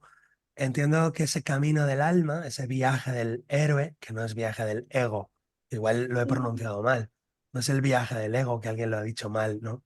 Quizá yo lo he dicho mal, sino el viaje del héroe, ese viaje del héroe, ese viaje del alma, es el viaje de la evolución, exactamente. Lo que pasa Claro, es que la evolución no es una línea recta, como nos ha no es dicho Darwin, cíclico, sino que la es un evolución es camino espiral, como se va, es como claro, es como una espiral, entonces hay aparentes retrocesos o aparentes descensos que son energéticos para volver a coger para fuerza y, volver, incluso claro, cuando explicaste esto de que cuando esas llamadas que nosotros vemos de afuera las generamos en nosotros mismos, a través de que por ahí esa, bueno, el alma y el ser humano creo que son perfectos, no sabe lo que necesitamos o no, como que esas energías internas nuestras generan que aparezcan desde afuera eso que necesitamos que nos llevan a ese cambio. Y bueno, me pareció muy interesante lo que dijiste de esto de que cuando uno no escucha esas llamadas o eso que necesitamos precisamente para poder evolucionar como seres humanos, personas que somos, eh, no sé si es que nos obliga, de alguna manera te dice el camino es por acá y tenés que hacerlo, o sea, date cuenta que necesitas este cambio para estar mejor. No, yo no sé si está mal como lo llámalo, interpreto. llámalo como quieras, Jazz, llámalo como quieras. ¿El bolígrafo es obligado por el centro de la Tierra a caer? Por la ¿Sigue gravedad. funcionando, sigue funcionando la ley de la gravedad? Sigue funcionando, de momento. Por lo tanto, el bolígrafo es atraído por el centro de la Tierra y cae. Si está obligado a caer o no, no sé cómo llamarle a eso. Es un fenómeno de atracción, un fenómeno de fuerzas o de magnetismo. Por lo tanto, el alma humana también es atraído por la completura. El alma es atraído por Dios. El Para alma hacer, humana es atraída por el espíritu. El espíritu es el centro y las almas caen hacia el espíritu como los bolígrafos caen hacia la tierra.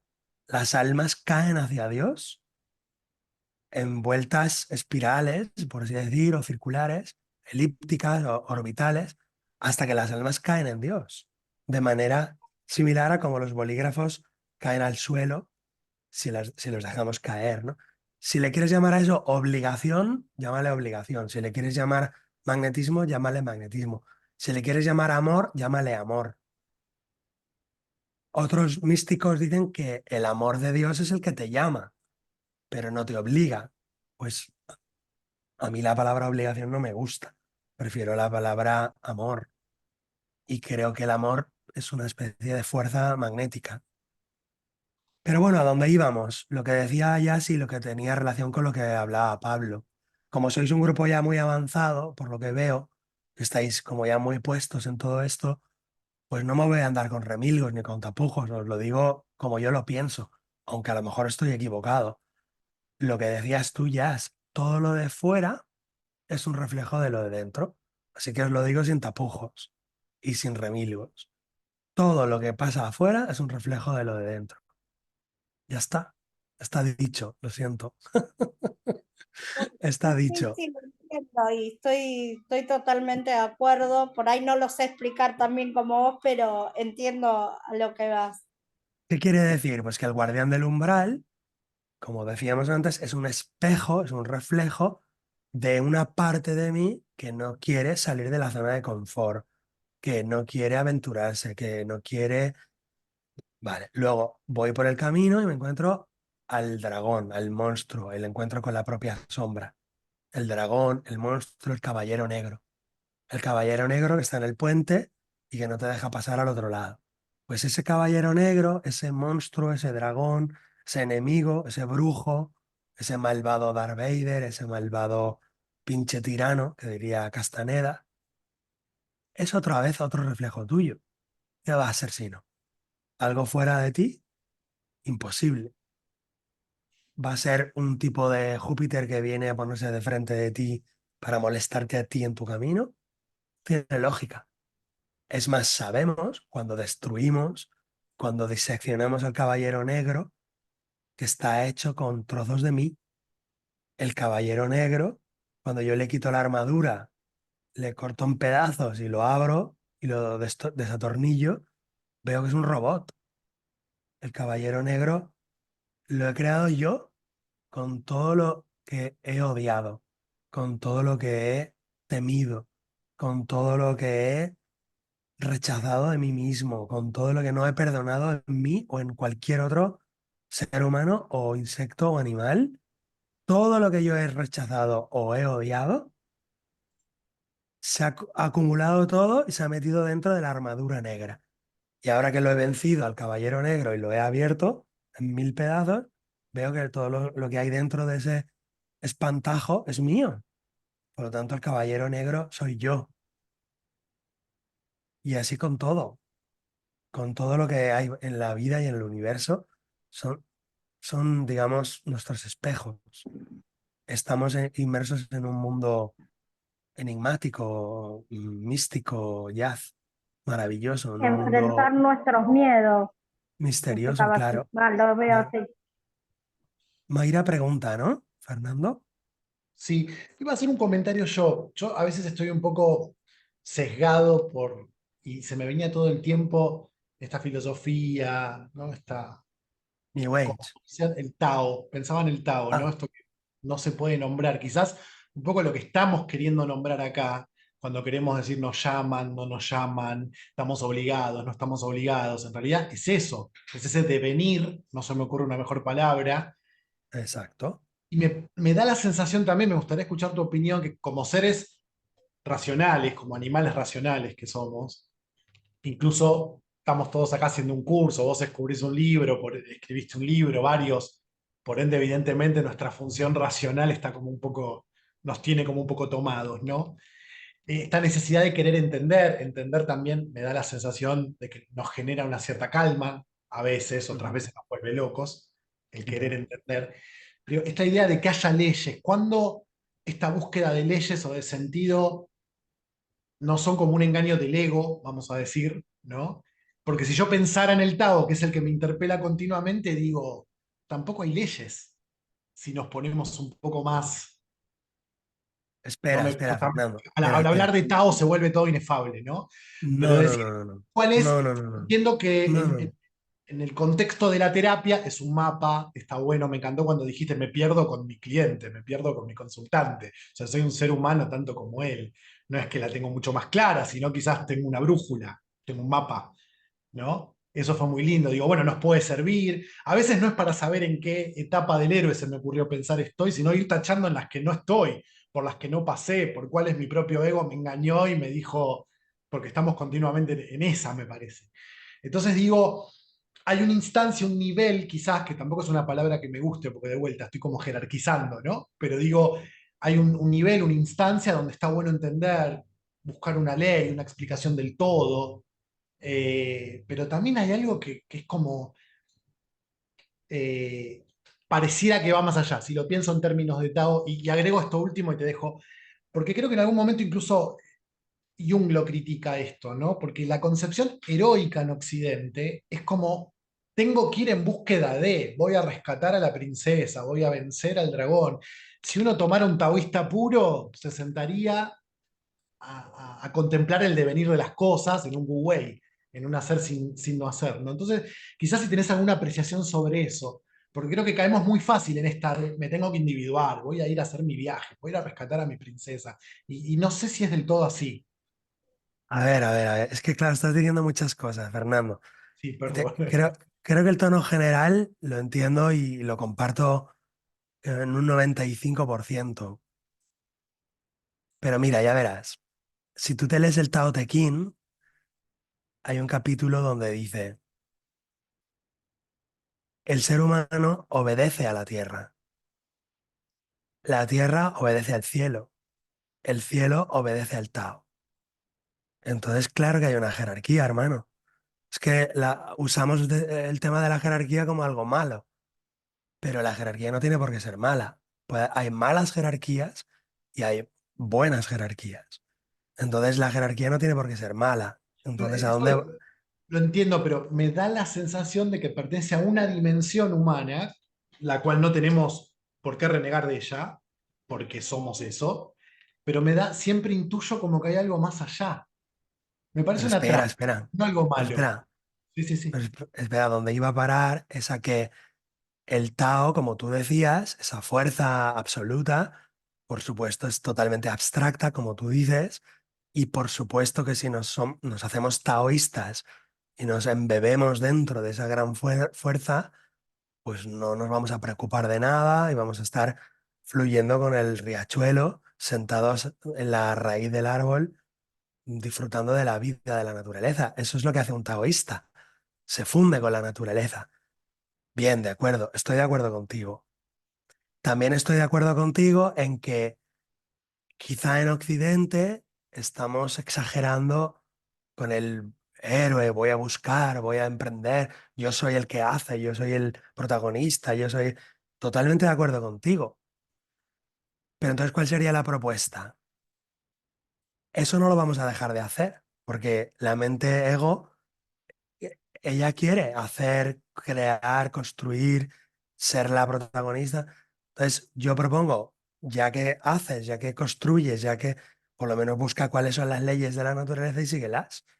Entonces, a eso voy, ¿no? Que Somos claro eso. que tiene, claro que podemos caer en el error de poner estructuras, podemos caer en el error de poner metas, de poner leyes, podemos caer en el error y convertir eso en un error y en un conocimiento que vuelva a ser una nueva prisión para el ser humano. Pues por supuesto que sí, pero tenemos que elegir a veces en la vida y pedagógicamente tenemos que dar una pedagogía, ofrecer una pedagogía. Entonces yo estoy dando una clase, yo no estoy meditando en el bosque. Entonces yo cuando acompaño a alguien como terapeuta, también de alguna manera tengo que compartir un camino. Yo no salvo, no curo. El que cura es la vida, el que salva es la vida, el espíritu es el que sana.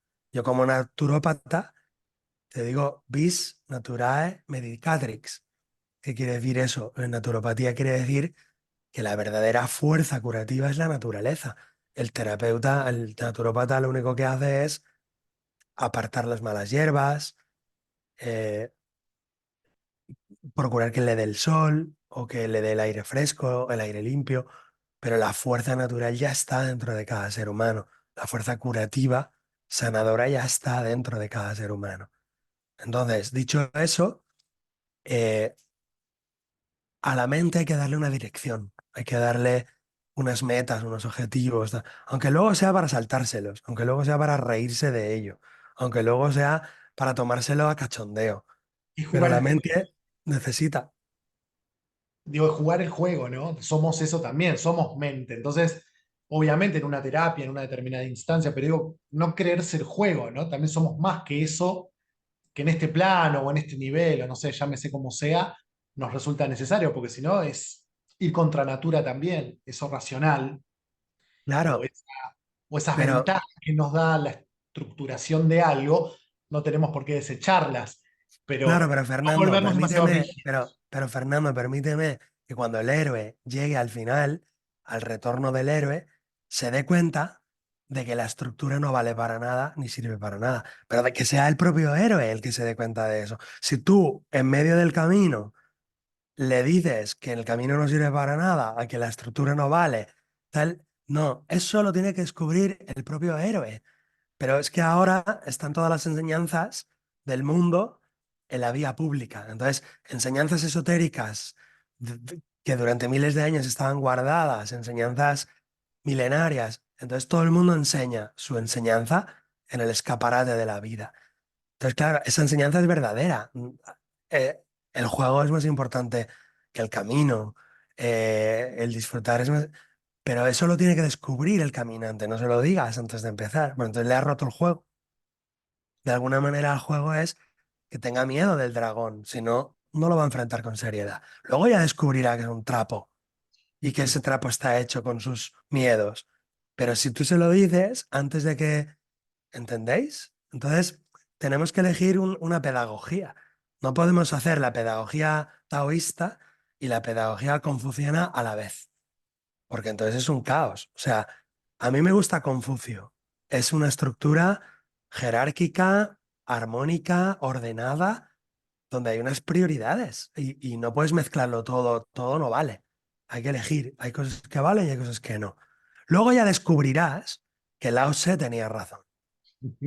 Y lo mismo, si tú eres taoísta, luego ya descubrirás que Confucio tenía razón, que no todo es cachondeo, sino que hacen falta leyes, estructuras, organización, jerarquías. Ya lo descubrirás, pero lo descubrirás luego, cuando te canses de ser taoísta. Bien, bueno, gracias. Eh, Te leo acá, ponía Mayra, ¿no? Pensaba en los ejemplos de la naturaleza y estos llamados críticos ante la apatía del héroe, y es bastante literal, porque incluso a los árboles, si se estancan en su crecimiento, muchas veces se recomienda exponerlos a estrés para reactivar el crecimiento, y mismo se ve luego de una supertormenta como los jardines reviven. Ujú. Se queman los bosques de secuoyas y empiezan a producir secuoyas. Y entonces descubrieron que había que quemar un bosque de secuoyas cada X años porque si no se ponían vagos. Y en España, en las granjas, en algunos lugares los granjeros ponen piedras en las ramas de los árboles, porque dicen, este año esa rama no ha dado naranjas, se ha vuelto vago el árbol. Entonces le ponen un estrés para que al año siguiente dé frutos. O sea que es totalmente lo que dices. Porque me aclaró Mayra que no podía activar el micrófono, por eso escribe, ¿no? Bueno, Clau pide explicar un poco más sobre algunos de los diferentes momentos del viaje. Vamos a dejar eso en pausa. Bueno, y acá Pablo comenta, ¿podría haber uno afuera más que lo que tiene adentro? No, la respuesta es no. Qué pregunta, ¿eh? No, la respuesta es simple. Afuera es un espejo y no Incluso hay nada afuera ni más grande ni más pequeño que lo que hay dentro. Dime, Fernando. no, decía, incluso aunque uno piense que no lo tiene adentro, a un nivel por lo menos inconsciente lo tiene. Claro, En es que general, mejor dicho, es inconsciente. claro, es que cuando preguntamos eso, que yo también lo pregunté durante años, ¿eh? Cuando preguntamos eso es porque no conocemos el inconsciente. En el inconsciente está todo, está Dios, está el Buda, está el asesino, está Hitler, está el corrupto, todo está dentro de ti, todo. Mundos, universos, planetas, galaxias, humanos, todo está en el alma, todo está en la mente humana. Y lo que hay fuera es pura, digamos, escenografía. ¿Cómo se le llama esto en teatro? El, El telón, el telón, lo de afuera es un telón. una pantalla. Mayra pone, sí, no puedo hablar, pero estoy feliz escuchando. Gracias, Entonces, Mayra. esta también es una pregunta para el debate. ¿Nada es real fuera de uno mismo? Cuidado con la palabra, cuidado con la palabra. Yo suelo decir que la palabra realidad tendría que estar siempre encomillada, ¿no? Claro, cuidado con la palabra. Es decir, si tú sales a la calle y pasas el semáforo en rojo y viene un camión, el camión es real para tu cuerpo, que es real tu cuerpo para el camión. Entonces el camión te va a matar. Por lo tanto, para tu cuerpo el camión es real. Entonces, cuidado, que sí que es muy real ese camión. Desde otro punto de vista, te das cuenta, te despiertas de tu sueño donde eras argentina y dices, ostras, vaya sueño. He soñado que era Argentina, que vivía en Argentina, que mi nación era la Argentina, que mi presidente era uno con pelos llamado Milei, que estaba en una clase a distancia con un loco español que se llamaba Héctor. Y te despiertas de ese sueño a través de un camión y te das cuenta que ni el camión era real, ni el cuerpo era real. Por lo tanto, lo de afuera no era real. Entonces, depende del punto de vista del observador, le llamamos real o no real. Y más allá del punto de vista del observador, más allá, lo que es. Y eso no sabemos. Eso es lo que es el Tao. Eso es lo que no sabemos. Lo que es. Pero digamos que para el cuerpo, el camión es real. Y para el camión, tu cuerpo es real. En otro punto de vista, cuando te despiertes de este sueño, te darás cuenta que nada era real, digamos del todo real. Era circunstancial, pasajero, transitorio. Vamos a suponer que tú ahora te vas a dormir. Estamos en las 11:30 de la noche de Buenos Aires, las 3:30 de la noche de España, señores. Imagínate que te vas a dormir y sueñas, yo qué sé, con un pájaro blanco y te despiertas. Yo te pregunto, ¿el pájaro blanco era real, sí o no? ¿Tú qué me respondes?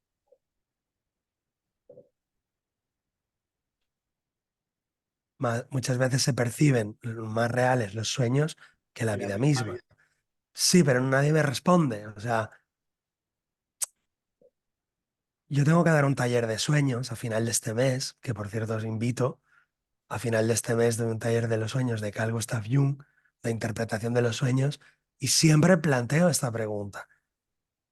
Si cuando tú te despiertas por la mañana dices, ostras, ese pájaro blanco tan bonito que he soñado, qué real me pareció más real que la vida a la cual me despierto. Entonces yo te pregunto, ¿qué es más real, el pájaro blanco o la lavadora que tienes delante de tuyo, la nevera? Quizá el pájaro blanco te parezca más real. Y tú dices, no, pero la lavadora la puedo tocar y la nevera la puedo tocar. Y yo te digo, ya, pero en el sueño también puedes tocar las piedras y las rocas, te parecen muy reales, pero al despertar te das cuenta que no eran reales. Entonces la pregunta la trasladamos a la vigilia. Todo lo que estamos viviendo ahora, como Daniel, como Pablo, como Soledad, como Héctor, como Fernando, nosotros estamos en la vigilia y decimos, somos reales, esto es la realidad, esta mesa es real, este vaso blanco es real. Y bueno, sí, pero cuando te despiertes de este sueño, de aquí a unos años o seas otra cosa, no te darás cuenta que todo lo que has vivido era parte de un sueño. Por supuesto, sí, nos pasa a todos nos pasa. Hace un año vivíamos en el 2023, hace 10 años vivíamos en otra ciudad, con otro cuerpo, hace 20 años vivíamos con otro cuerpo totalmente diferente, no queda nada de aquel cuerpo. Sabéis que las células van desapareciendo, van cayendo y no quedan células, ni una sola célula, ni una sola célula, ni una sola célula es la misma célula de hace 20 años. Entonces, tu cuerpo es otro completamente. Por lo tanto, ¿qué es real y qué es un sueño? Lo único que nos queda es el libre albedrío. Yo os lo adelanto para que me ahorréis 20 preguntas. Entonces, Héctor, si esto es un sueño, Si la vida es un sueño, tal como tú nos dices, y los sueños son tan reales como la vida de vigilia y no hay diferencia, entonces, ¿qué? Pues ya os lo digo, la solución es el libre albedrío. Usa tu libre albedrío. Usa tu libre albedrío para crear aquello que tú creas que es divino, que es bueno, que es bello. Crea, esfuérzate por crear belleza, por crear bondad, por crear justicia. Usa tu libre albedrío, porque al final, tanto si es un sueño como si no es un sueño, tienes la posibilidad de usar tu libre albedrío. Es, digamos, lo único que tienes. El cuerpo no te pertenece. El mundo no te pertenece. Las personas no te pertenecen. Las propiedades no te pertenecen. El tiempo pasa fluidamente sin poderlo frenar. ¿Qué es lo que te queda? Tu libre albedrío. ¿Y qué es tu libre albedrío? Es algo muy pequeño, minúsculo. Úsalo, desarrollalo para que tu libre albedrío sea un gran libre albedrío, un enorme libre albedrío, que obtengas una gran mente para poder discernir y decidir. Y hay una frase de Carl Gustav Jung, ya que sois de la línea junguiana, hay una frase de Carl Gustav Jung que me gusta mucho, que siempre la saco también en mis cursos, que la tengo por aquí en un PowerPoint. Es una frase larga de 20 frases, pero os la resumo en una idea. Dice, el pasado es muy importante, tal como decía Freud, volver a la infancia, volver a la adolescencia, sanar toda la mierda que no hemos resuelto, sanar todos los programas inconscientes que repetimos como loros, como robots. Por lo tanto, todo eso es importantísimo, hay que hacerlo, pero, dice Jung, al final todo es una cuestión de ética, es una cuestión de qué haces con tu libertad, qué haces con tu presente y con tu futuro. ¿Eso qué quiere decir? Pues que Jung es un filósofo humanista, un filósofo platónico, que hace psicoterapia, porque hay que hacer psicoterapia, pero al final, después de toda la psicoterapia, tienes que crear tu vida, tienes que crear tu destino, que es mucho más importante eso que estar todo el año o toda la vida psicoanalizándote. Es decir, que el psicoanálisis o la regresión al pasado lo consideraríamos una etapa del viaje, una parte del viaje, pero luego tienes que volver, ese es el regreso del héroe, y crear algo con tu libre albedrío. Por eso, para ir cerrando, ¿no? Un poco, vamos a hablar del regreso del héroe, que es la tercera y última etapa. Casi nadie habla de esto. Todo el mundo habla de la partida y de las pruebas, pero muy poca gente habla del regreso del héroe y qué pasa cuando el héroe regresa y cómo se regresa, si se regresa bien o mal. Pues es importantísimo. Es importantísimo porque muchos héroes y heroínas han pasado y han vencido pruebas, pero no han regresado todavía. Se han quedado colgados.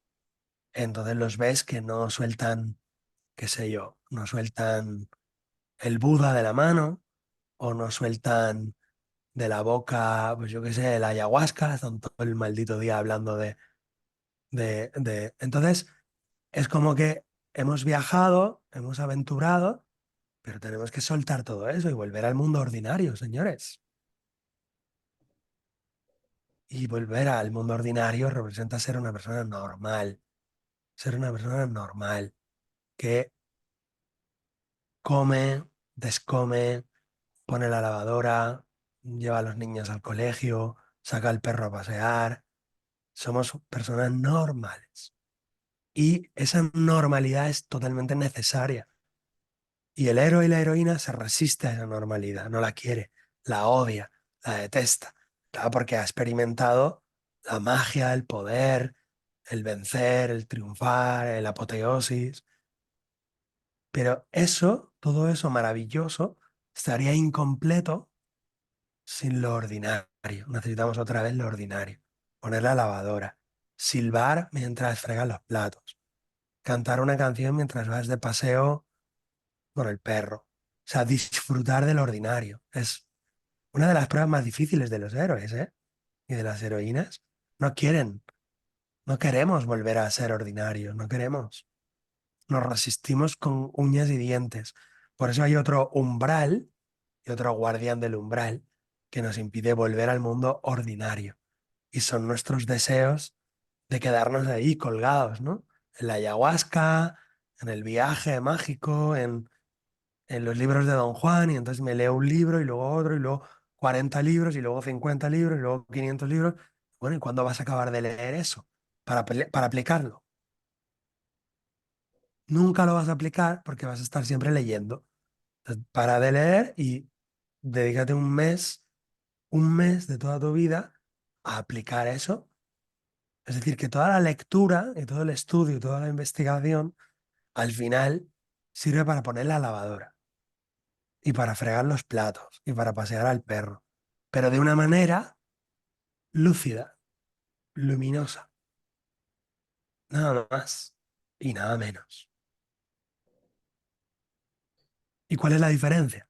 Pues que antes fregaban los platos soñando con no sé qué, fregaban los platos, sufriendo, quejándote, maldiciendo a Menem o maldiciendo a Zapatero o maldiciendo al de Podemos. Y ahora fregan los platos con una felicidad pura. Fregan los platos como quien le lava los pies al Cristo bendito. Y está fregando los platos. Y tiendes la ropa como pues quien está atendiendo, pues yo qué sé, el manto de Jesucristo, ¿me entendéis? Y pones una cena de Navidad con unos cubiertos y unas servilletas de papel, sencillas, humildes y normales, pero cada persona a quien le estás poniendo las servilletas, para ti es el Buda.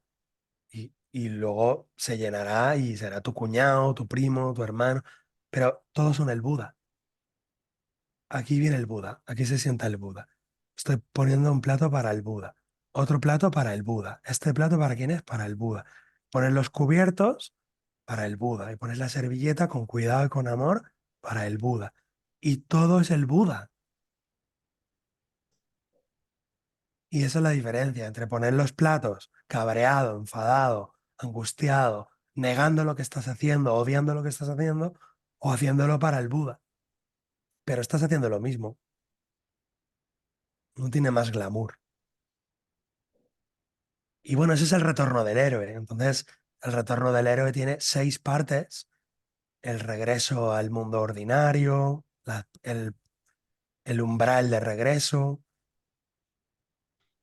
Aquí los cabalistas nos avisan de que después de haber llegado a la corona del árbol sefirotal, volver a, digamos, a Malkut, volver al suelo, al piso, a la tierra, nos duele, nos cuesta, nos molesta y nos avisan de que tenemos que dominar y poseer los dos mundos, el mundo extraordinario y el mundo ordinario, poseer los dos mundos.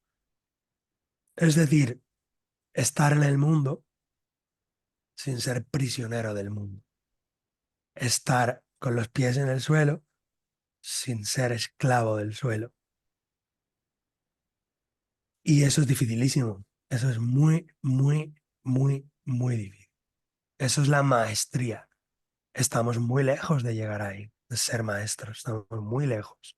Por eso tenemos que salir otra vez a la aventura, vencer a los monstruos, luchar contra los molinos, luchar contra los gigantes, conquistar bellas damiselas, renunciar a Calipso, a Circe, decirles que aunque nos regalen la inmortalidad y la belleza y el placer infinito, que no las queremos, que queremos a Penélope, que nos espera en Ítaca, rechazar, por lo tanto, a las diosas, a las máximas bellezas y placeres para hacer lo que debemos hacer y regresar a Ítaca una vez más. ¿Y cuántas veces? Hasta que logremos lo que os decía antes, estar en el mundo sin ser del mundo, con los pies en el suelo y con el corazón en el cielo, hasta que seamos capaces de no quedar atrapados en la ilusión, de la vida que llamamos vigilia, del mundo ordinario. Y eso sería un nivel de conciencia transpersonal.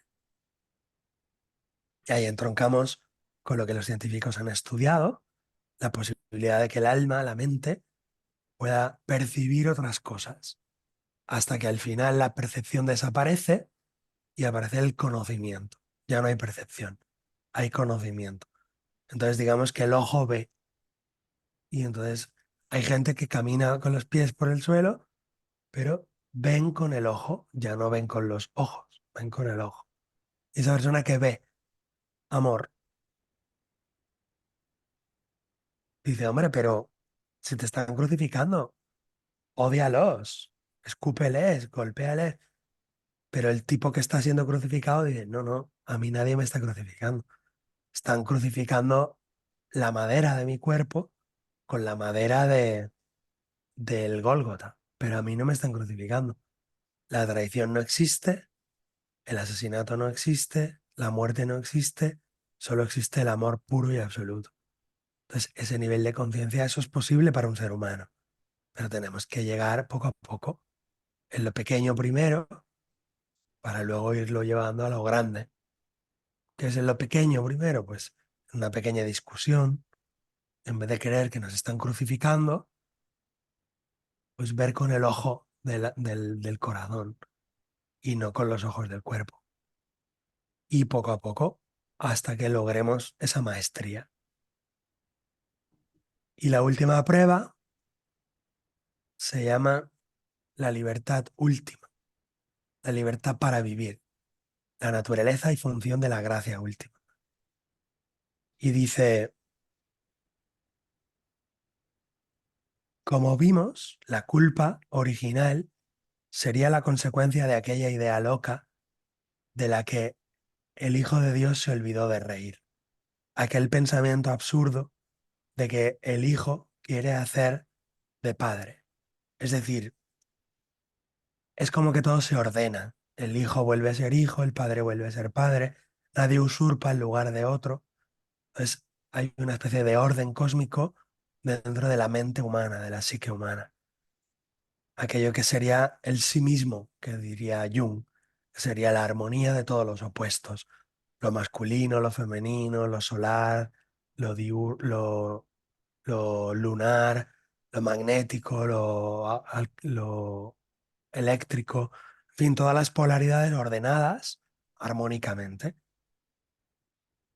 Los mitos nos lo muestran pintándonos hijos que acceden ilegítimamente al papel del rey o del padre, al querer usar ese poder divino para crear con su propia voluntad, diferente a la de su padre, crean la separación y ahí se crea el laberinto, se crea el universo físico, se crea la separación del hijo y el padre, se crea digamos, la voluntad opuesta.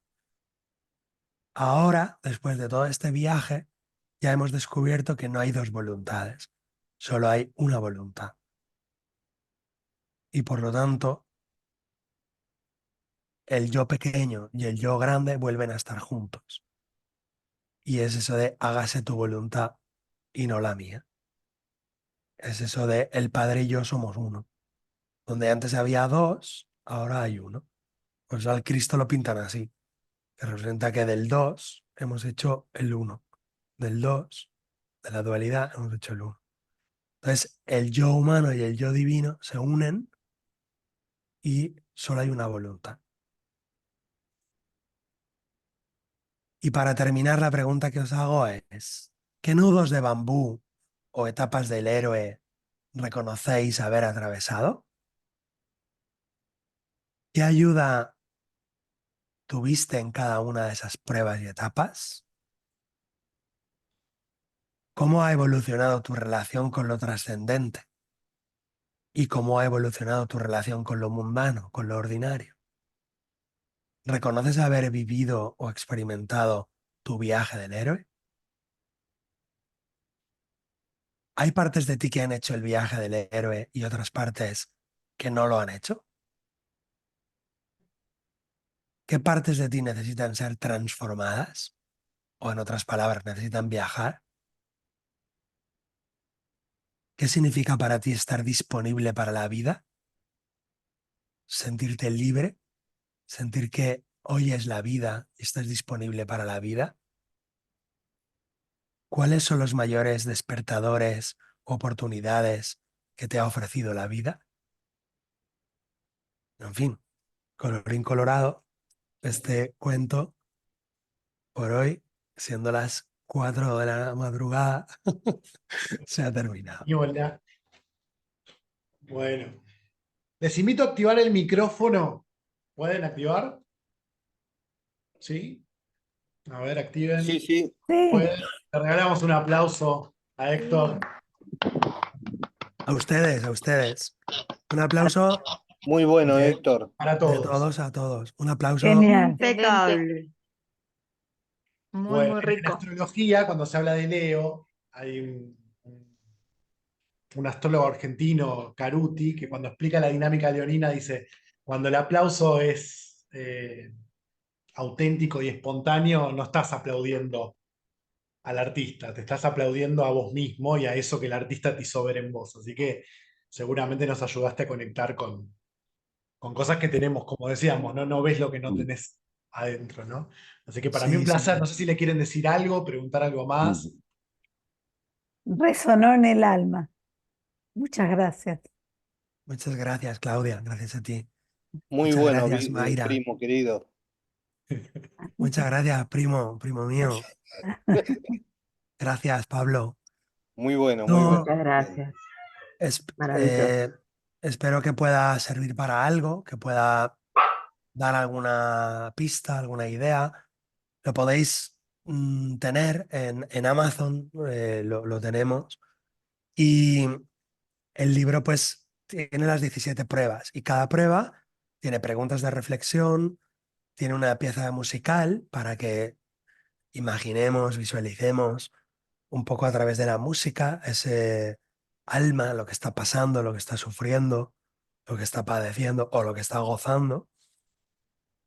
Y luego cada prueba, esto ya es más bien para los terapeutas, tiene una parte estratégica, una parte táctica y una parte técnica. Es decir, la parte estratégica son las ideas generales universales que son válidas para todos los casos de todas las consultas de todas las enfermedades del mundo.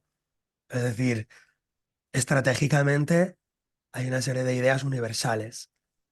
La parte táctica ya no. La parte táctica depende de la persona que tienes delante, cuál es su situación, si tiene mucha madurez, menos, si tiene hijos, si no, si puede cogerse unos días de vacaciones o no puede.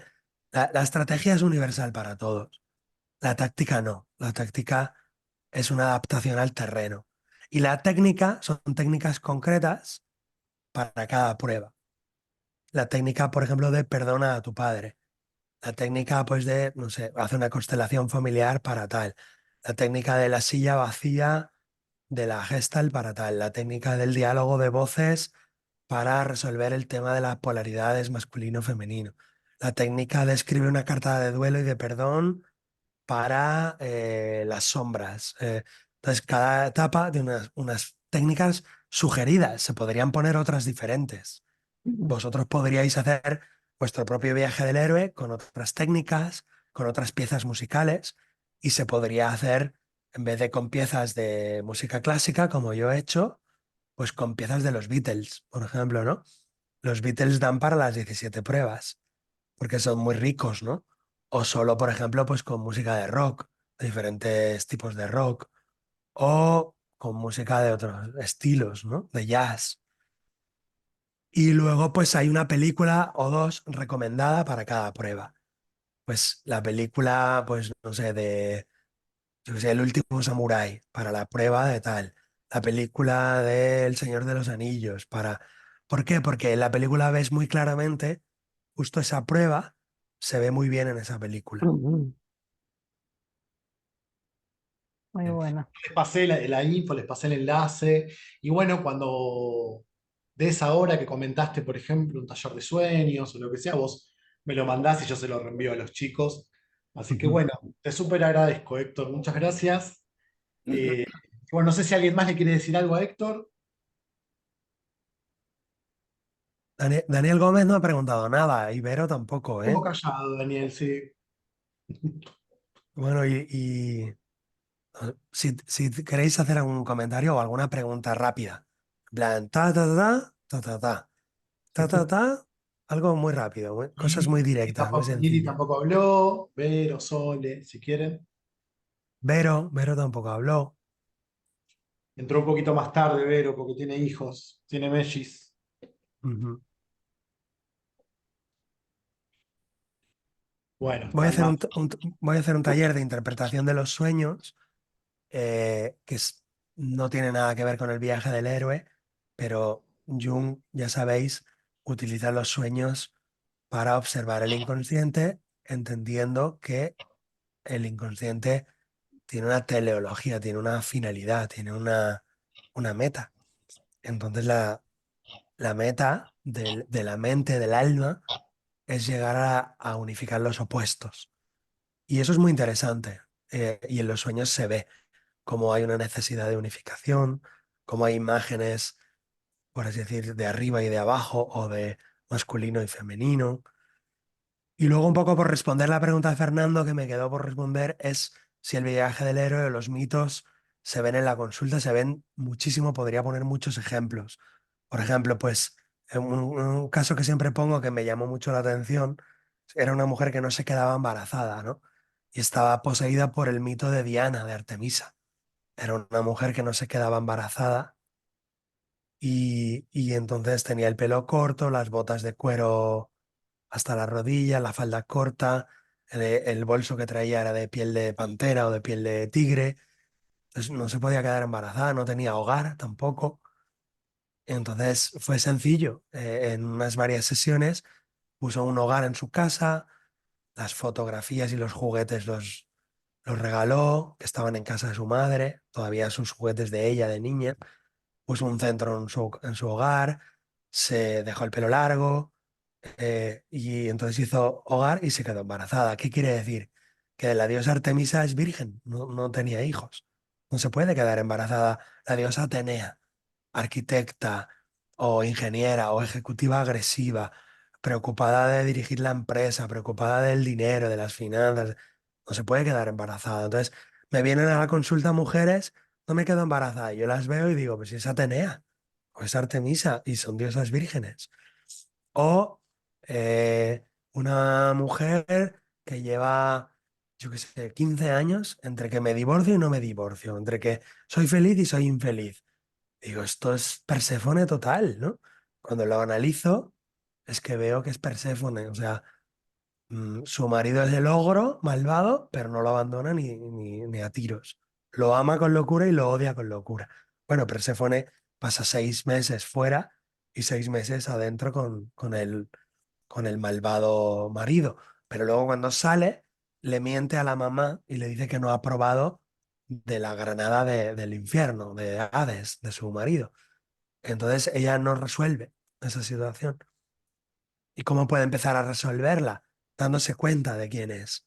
Es una adolescente vulnerable que victimiza a su marido, o mejor dicho, culpa a su marido, y a su madre, pero no asume la responsabilidad, ¿no?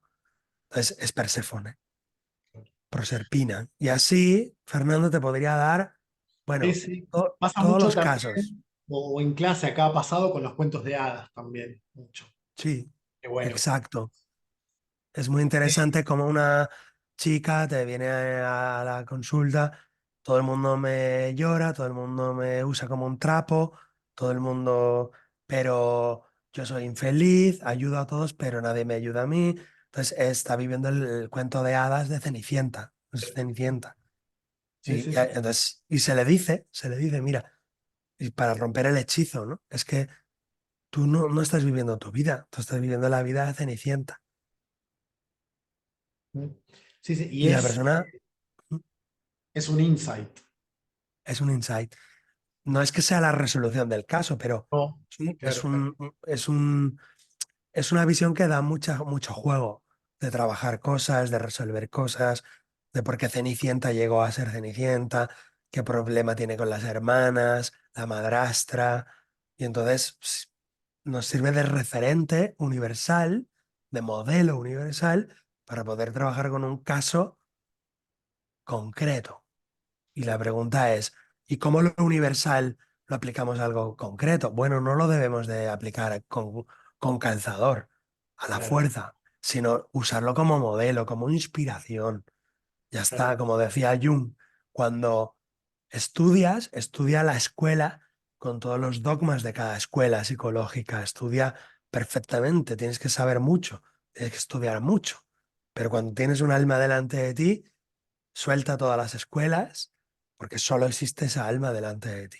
Claro. Sí. Y me hace acordar una frase que, o lo voy a parafrasear, pero él también dice, ¿no? Descubrir cómo lo colectivo se manifiesta de manera personal, ¿no?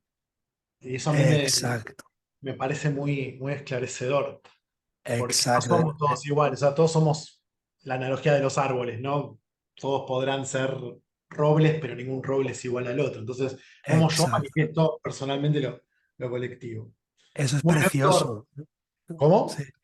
Eso es precioso, ver Sí, cómo lo colectivo se está manifestando en una persona que se llama Juan García Pérez. Y dices, Dios mío, Juan García está canalizando, está expresando el arquetipo, por ejemplo, pues yo qué sé, del bufón, del tarot, del loco del tarot, claro, que sin nos, duda. que nos, que, y está expresando el Joker, que no se ubica, que está siempre jugando, hace reír a los demás, pero no se encuentra a sí mismo. Entonces, y dices, ostras, Juan Pérez García está canalizando un arquetipo universal. Entonces existen los arquetipos que decía Jung, claro que existen, por supuesto. Es más, ¿quién es más real? ¿El arquetipo o Juan Pérez? Bueno, eso lo dejamos para otro día, ¿vale? Bueno, y con esto nos despedimos. Mil gracias y gracias por estar despierto hasta ahora para nosotros. Gracias Bueno, a vosotros. seguimos en Gracias. contacto, Héctor, Muchas gracias. gracias. Muchas Nos Seguimos en gracias. vemos. contacto. Adiós, Hasta gente. pronto. Hasta pronto. Bueno, Chao. Muchas Gracias. chao, gracias. gracias.